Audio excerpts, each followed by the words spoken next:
Una carrera a la chilena diezmada.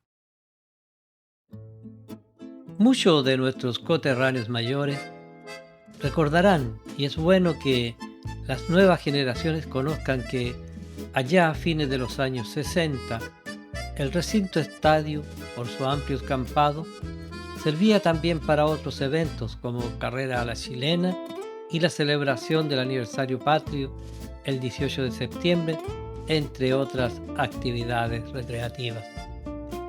En verdad, no sé si seré preciso, pero a mi buen entender, debe haber transcurrido el año 1969 y don Orlando Cornejo, a quien cariñosamente apodaron el Chipi, por su afinidad para cantar la famosa canción de décadas anteriores, Chipi Chipi.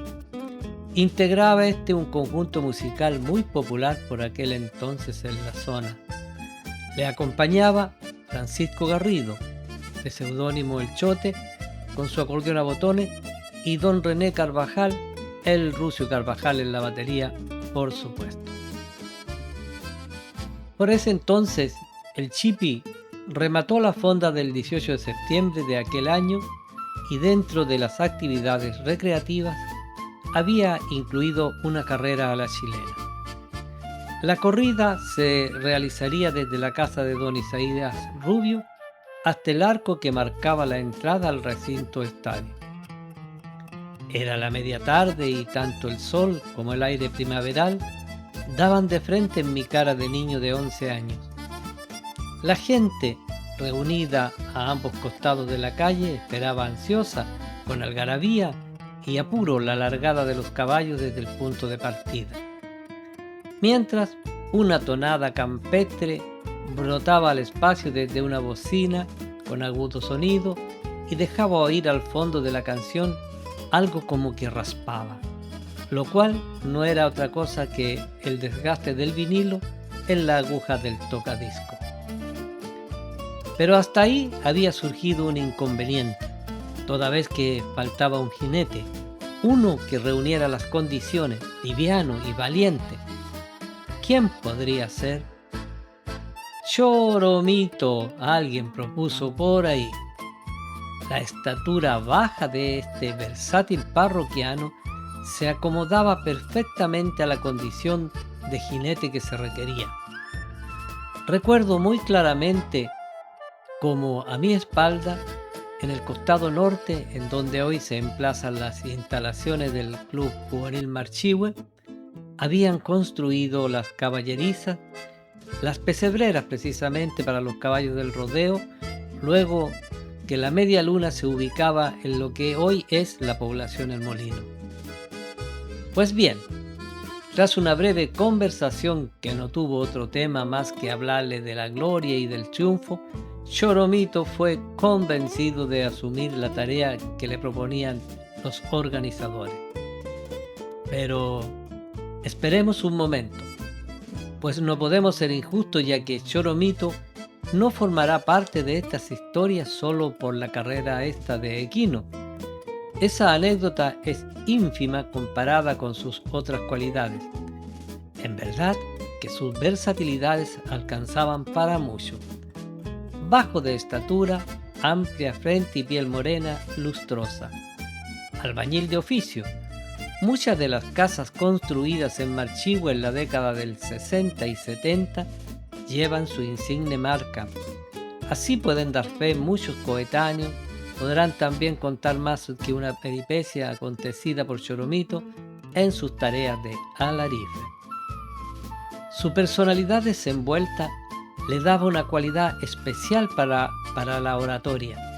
Hábil parlanchín, solía empinarse alzando uno de sus brazos cuando esgrimía sus incisivos discursos.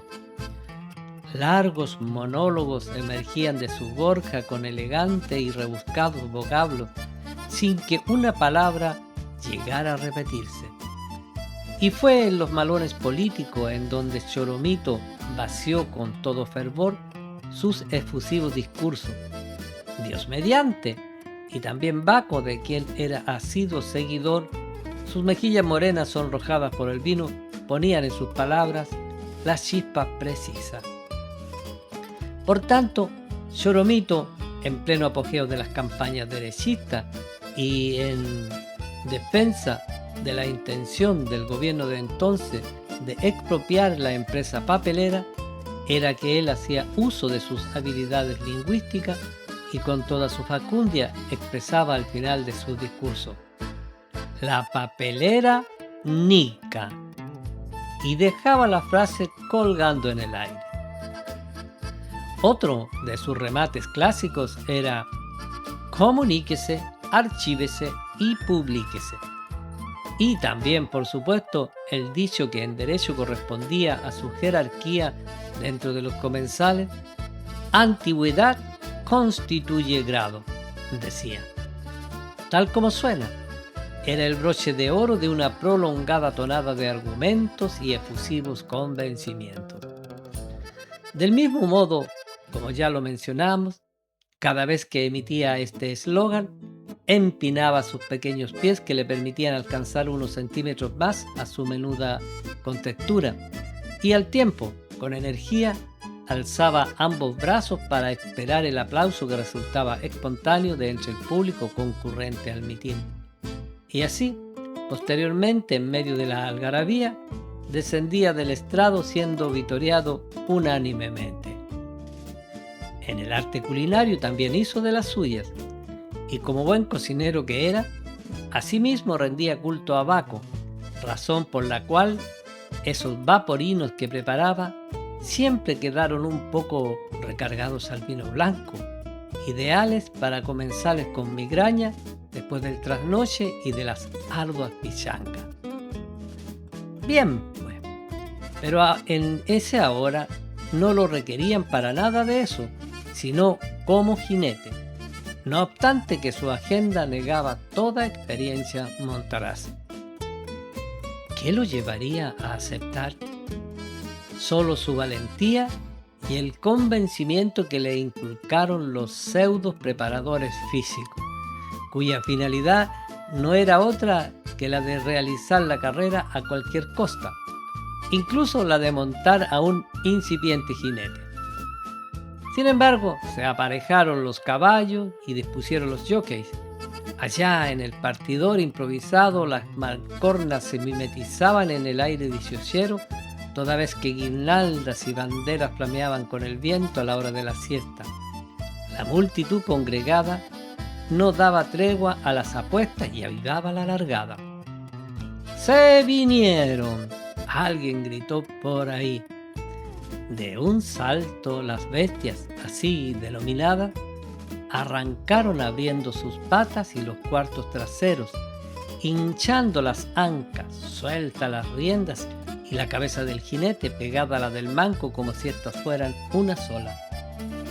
Una estela de polvo iban dejando en cada zancada y en fracciones de segundo, entre el griterío del público y el filo del chillido del jinete que fustigaba la cabalgadura, se aproximaban a enfrente de la enramada, que era la parte en donde estaba hacinada la mayor afluencia del gentío.